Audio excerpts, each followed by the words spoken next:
Hi friends, welcome back to my channel Learn English with Vishwa. Today we are going to learn how to translate from Telugu to English.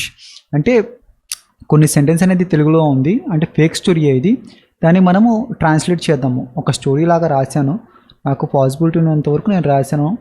నాకు అంటే ఈ story ఎంతవరకు వెళ్తుందో నాకు తెలియదు, కాబట్టి నేను కొన్ని సెంటెన్స్లు అనేది రాశాను తెలుగులో. దాన్ని మనం ట్రాన్స్లేట్ చేద్దాం ఇప్పుడు ఇంగ్లీష్లో. అంటే దీనివల్ల ఏమవుతుందంటే సెంటెన్స్ మేకింగ్ అనేది మనకు వస్తుంది. If you know how to make the sentence, then you will get the fluency in English. And you must know, మీకు తప్పకుండా తెలియాలి how to make the sentence while you speaking. ఇది ఈ విధంగా ప్రాక్టీస్ చేస్తే మనకి ఒక హెల్ప్ఫుల్ అవుతుంది, you know. So it will be helpful to make the sentence. So this is one kind of practice. ఇది కూడా ఒక కైండ్ ఆఫ్ ప్రాక్టీసే మనకి, ఓకేనా. బట్ రైటింగ్లో మనకి ఇది ప్రాక్టీస్ అయింది అనుకోండి, మనకి స్పీకింగ్లో కూడా ఇది మనకి యూస్ఫుల్ అవుతుంది. Okay, without any further delay let's get started friends. చూడండి, this is completely fake story. నాకు వచ్చినంత వరకు నేను రాశాను. ఓకే, చూద్దాం ఎలాగ దీన్ని మనము ఇంగ్లీష్లో ట్రాన్స్లేట్ చేద్దాము. నేను తెలుగులో రాశాను, ఎన్ని రాశాను చూద్దాం. ఒక 5, 6, 7, 8, 9, సో 10 పాయింట్స్ లాగా రాశాను. సో 10 లైన్స్ ఉంది. చూద్దాం ఎలా ట్రాన్స్లేట్ చేయగలము దీన్ని. సో ఇది ఒక వృద్ధ దంపతుల కథ. ఒకరోజు వాళ్ళు ఇంట్లో ఉండగా వాళ్ళ కొడుకులు వచ్చి వాళ్ళని ఇంటి నుండి గెంటి వేశారు. సో ఎలాగ చెప్తాము. సో వృద్ధ దంపతుల కథ. సో దిస్ ఈజ్ వృద్ధ దంపతుల కథ, అండ్ ఎల్డర్లీ కపుల్ కదా. బట్ కథ ఉంది కదా. దిస్ ఈజ్ అ స్టోరీయా. This is a story of this is the story of an elderly, okay, elderly couple. This is the story of an elderly couple. అయిపోయింది కదా, ఇది ఒక వృద్ధ దంపతుల కథ. This is the story of an elderly couple. Okay, ఓకేనా. 1 minute guys.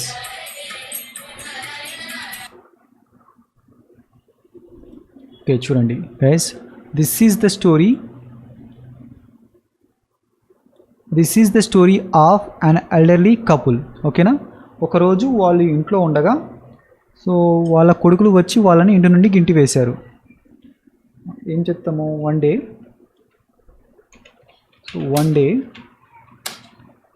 when వాళ్ళు ఇంట్లో ఉండగా, when they were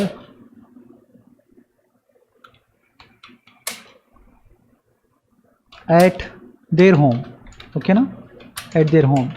when they were at their home, వాళ్ళ కొడుకులు వచ్చి ఇంటి నుండి గెంటి వేశారు. Suddenly their sons came. So గెంటి వేశారు. Suddenly their sons came, and ఏం చెప్తాము. సడన్లీ their sons came, గెంటి వేశారు అంటే ఏంటి, బహిష్కరించారు అని చెప్తాం కదా. సో అండ్ banished అని చెప్తామా. banished them అయిపోయింది. అంటే బ్యాన్ చేస్తాం కదా, బహిష్కరించారు అని చెప్తాం కదా. సో చేశారు కదా, పాస్ట్ ఉంది కాబట్టి చెప్పాము. This is a story of an elderly couple. One day when they were at their home, suddenly their sons came and banished them అంటే గెంటి వేశారు. ఇంట్లోకి రానికుండా చేశారు మరియు భోజనం కూడా ఇవ్వడానికి నిరాకరించారు. ఇంట్లోకి రానికుండా చేశారు అండ్ భోజనం కూడా నిరాకరించారు. సో రానికుండా చేశారు అంటే ఎవరు దే అంటే వాళ్ళ sons. They didn't allow them. అంటే వాళ్ళని అంటే అదే కపుల్ ఉంటారు కదా, elderly couple. So they didn't allow them and భోజనం కూడా ఇవ్వడానికి నిరాకరించారు. And refused to give them food.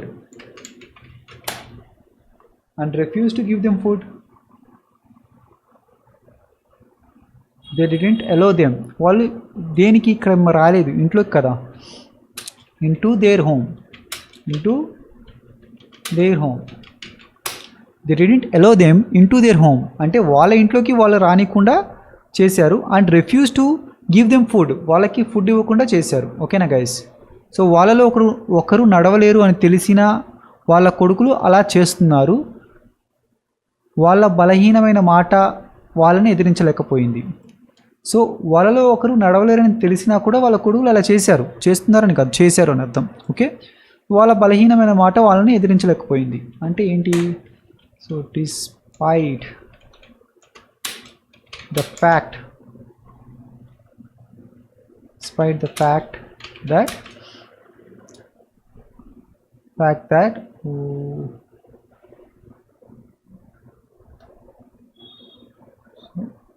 ఏంటిది?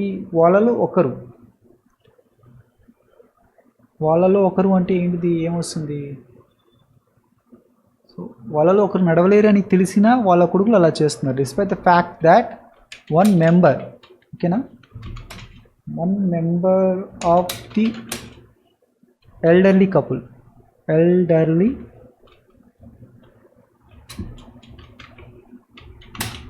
ఒక మెంబర్ కదా అంటే ఇద్దరిలో ఒకరు కదా, అందుకని వన్ మెంబర్ అని చెప్పాను. One member of the elderly couple was unable to walk, తెలుసు కదా, వాక్.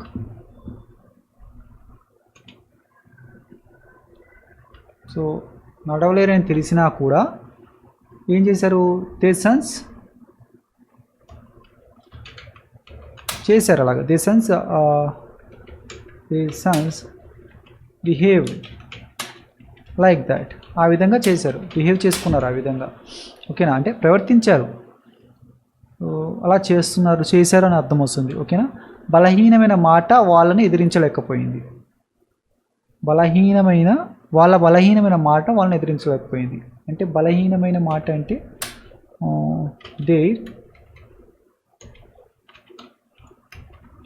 There feeble voice. ఓకేనా గైస్, అంతే కదా, దేర్ ఫీబుల్ వాయిస్ చేయకపోయింది. కుడ్ నాట్ రిటాలియేట్, ఎదిరించలేకపోవడం, నాట్ రిటాలియేట్ అగెనెస్ట్ దెమ్, వాళ్ళని అన్న కదా, అగెనెస్ట్ అంటే వ్యతిరేకంగా. ఇప్పుడు వాళ్ళని ఎదిరించలేకపోయిందంటే అగెనెస్ట్ దెమ్ కదా. So voice could not retaliate them despite the fact that one member of the elderly couple was unable to walk. Their sons behaved like that. Their feeble voice could not retaliate against them.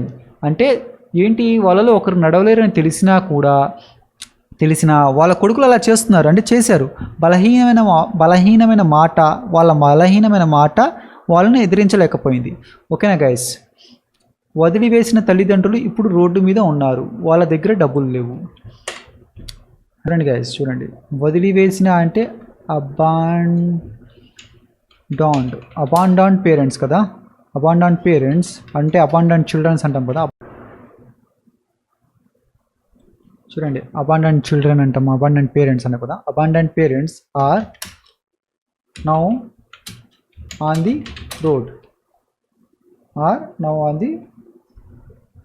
Road. వాళ్ళ దగ్గర డబ్బు లేవు అంటే they don't have money. చూడండి, state of position వచ్చిందా? They don't have money. ఇదేంటిది? State of being కదా. Abandoned parents అంటే ఇది ఒక యాడ్జెక్టివ్. అబాండెంట్ అంటే అబాండెంట్ పేరెంట్స్ అనేది ఒక నౌను. ఇదొక ఏమైంది? చూడండి, ఇదొక state of being. Are now on the road, ఆ స్థితిలో ఉన్నారు వాళ్ళు. They don't have money. ఇది మొత్తం ఒకటి స్టేట్ ఆఫ్ బీయింగ్, ఒకటి state of position. State of position ఒకటి, స్టేట్ ఆఫ్ బీయింగ్ ఒకటి. తేలికపాటి ఆహారం తినే వాళ్ళు తినడానికి ఏమీ లేక సొమ్మసిల్లిపోతున్నారు. తేలికపాటి ఆహారం తినేవాళ్ళు అంటే పీపుల్, అంతే కదా. తినేవాళ్ళు అంటే యూజ్ టు టేక్ తేలికపాటి అంటే who is to take who is to eat okay who is to eat తినేవాళ్ళు కదా హూ ఈజ్ టు ఈట్ తీసుకునేవాళ్ళు కదా హూ ఈజ్ టు ఈట్ తేలికపాటి అంటే లైట్ హెడెడ్ అంటాం కదా కూడా వస్తుంది ఇది adjective headed food light headed food so తేలికపాటి ఆహారం అంటాం కదా light headed food people who use to eat light headed food తినేవాళ్ళు ఇప్పుడు ఏమీ లేక తినడానికి ఏమీ లేక సొమ్మసిల్లిపోతున్నారు సో రైట్ నౌ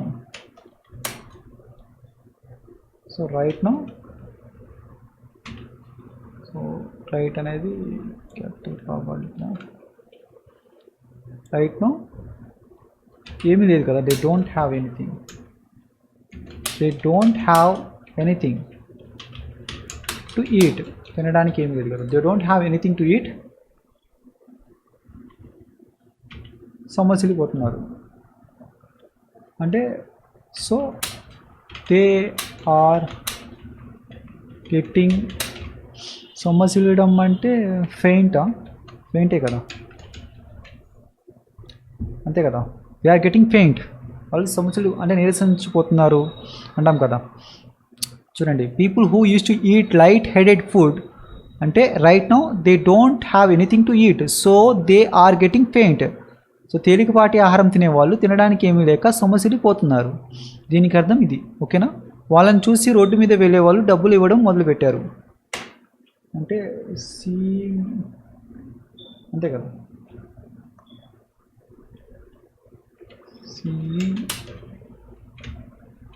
దే వాళ్ళని చూసి కదా సో ఓకే ఫ్లైట్ అని రాద్దాం వాళ్ళ స్థితిని చూసి అంటాం కదా వాళ్ళ దుస్థితిని చూసి seeing they flight some passes పై అంటే వాళ్ళను రోడ్డు మీద వెళ్ళే వాళ్ళు అంటే సమ్ ప్యాసెస్ పై అంటాం కదా చూసి రోడ్డు మీద వెళ్ళే వాళ్ళు డబ్బులు ఇవ్వడం మొదలుపెట్టారు సమ్ ప్యాసెస్ పై స్టార్టెడ్ డొనేటింగ్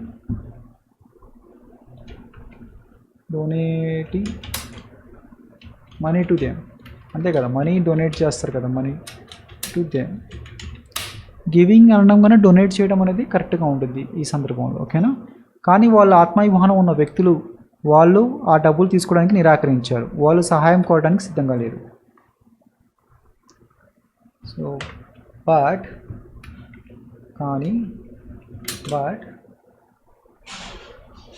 వాళ్ళు ఆత్మాభిమానం ఉన్న వ్యక్తులు అంటే వాళ్ళ దగ్గర ఉంది కదా దే హ్యావ్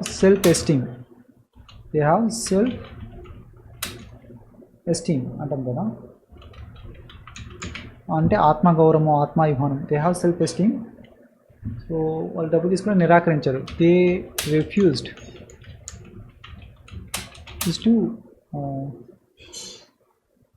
టేక్ వాళ్ళు ఆ డబ్బులు తీసుకోవడానికి ఏముంది రాసి ఉన్న వ్యక్తులు వాళ్ళు ఆ డబ్బులు తీసుకోవడానికి నిరాకరించారు they refuse to take that money వాళ్ళు సహాయం కోరడానికి సిద్ధంగా లేరు they are not ready to accept అంతే కదా యాక్సెప్ట్ చేయడానికి రెడీగా లేదు యాక్సెప్ట్ సహాయం కోరడానికి సమ్వన్స్ హెల్ప్ అని చెప్తాం సమ్వన్స్ హెల్ప్ చూడండి but they have self esteem వాళ్ళకి ఆత్మగౌరవం ఉంది they refuse to take that money refuse చేశారు they are not ready to accept someone's help వాళ్ళు రెడీగా లేరు వాళ్ళ హెల్ప్ని యాక్సెప్ట్ చేయడానికి ఓకేనా గైస్ వాళ్ళు కష్టపడి వాళ్ళ పిల్లల్ని పెంచారు కానీ వాళ్ళ ఈ దుస్థితికి వాళ్ళే కారణం అయ్యారు దే పెంచడం అంటే బ్రాటప్ అంటాం కదా they brought up they children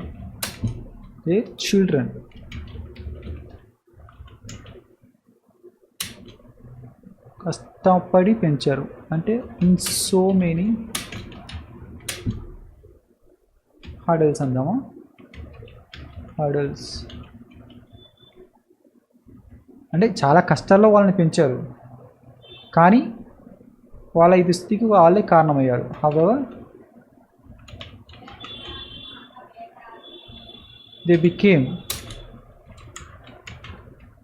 the reason. ఓకేనా, దే బికేమ్ ద రీజన్. వాళ్ళ దుస్థితికి వాళ్ళే కారణమయ్యారు కదా. They became the reason for they ఈ దుస్థితికి ప్రెజెంట్ ఫ్లైటా, ప్రెజెంట్ ఫ్లైట్ అంటే దుస్థితి. So for their present flight they brought up their children in so many hurdles and difficulties అని కూడా రాయొచ్చు. However they became the reason for their present flight. But కానీ వాళ్ళు ప్రస్తుత పరిస్థితికి కారణమయ్యారు. ఓకేనా, దుస్థితికి కారణమయ్యారు. ఎలాగోలా ఈ విషయం ఒక ఎన్జిఓకి తెలిసింది, తర్వాత పోలీసులకి, ఆ తర్వాత మీడియాకి తెలిసింది. సో somehow ఎలాగోలా somehow one NGO came to know, తెలిసింది కదా, came to know this news, came to know about this, about this news, came to know about this news, దీని గురించి తెలిసింది. ఆ తర్వాత and later on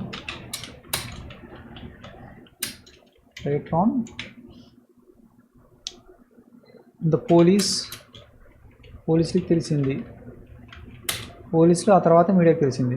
police and media as well, media also తెలిసింది కదా. The police and media also got to know about it, got to know about it, తెలిసింది. somehow one NGO came to know about this news and later on the police and media also got to know about it, తెలిసిపోయింది వాళ్ళకు కూడా. So పోలీసులు ఆ వృద్ధ దంపతుల దగ్గర ఒక ఫిర్యాదు తీసుకుని వాళ్ళ కొడుకుని పిలిపించి బుద్ధి చెప్పారు. సో బుద్ధి రైట్ కాదనుకోండి తెలుగులో, ఓకే వదిలేయండి. ద పోలీస్ చూద్దాం. ద పోలీసులు ఆ వృద్ధ దంపతుల దగ్గర ఒక ఫిర్యాదు తీసుకున్నారు. Took a case against their son. ఓకేనా, దేర్ సన్స్ వాళ్ళకి వ్యతిరేకంగా, అంటే పోలీసులు ఆ వృద్ధ దంపతుల దగ్గర ఒక ఫిర్యాదు తీసుకున్నారు. The police took a case against their sun and వాళ్ళకు అని కాల్డ్ అని పిలిచారు. సన్ అండ్ కాల్డ్ దెమ్ పిలిపించి బుద్ధి చెప్పారు. టు ద పోలీస్ స్టేషన్ అని చెప్పి వాళ్ళ కొడుకుల్ని పిలిపించి బుద్ధి చెప్పారు, పిలిపించారు రాసాము. బుద్ధి చెప్పారు కంటే the police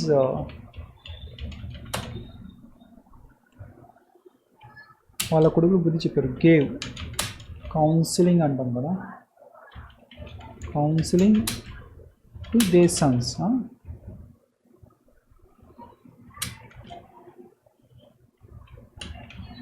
I hope you must have liked this video. So if you are new to this channel, please subscribe to my channel and please give a like to my videos. మీరు like ఇచ్చారనుకోండి, మీకు ఇది నచ్చిందనే నాకు అర్థమవుతుంది. So ఈ series అనేది continue చేద్దాము. రోజుకి 1 or 2 వీడియోస్లైనా పెడడానికి నేను ప్రయత్నిస్తాను మీకు నచ్చినట్లయితే. సో మీకు ఎలా నచ్చిందా లేదా అనేది నాకు మీరు కామెంట్ల రూపంలోని, అలాగే మీరు ఇచ్చే లైక్ల రూపంలో నాకు అర్థమవుతుంది. అప్పుడు నేను ఇలాంటి సిరీస్ అని కంటిన్యూ చేయడానికి ప్రయత్నిస్తాను. ఓకేనా guys? Okay, so thank you so much.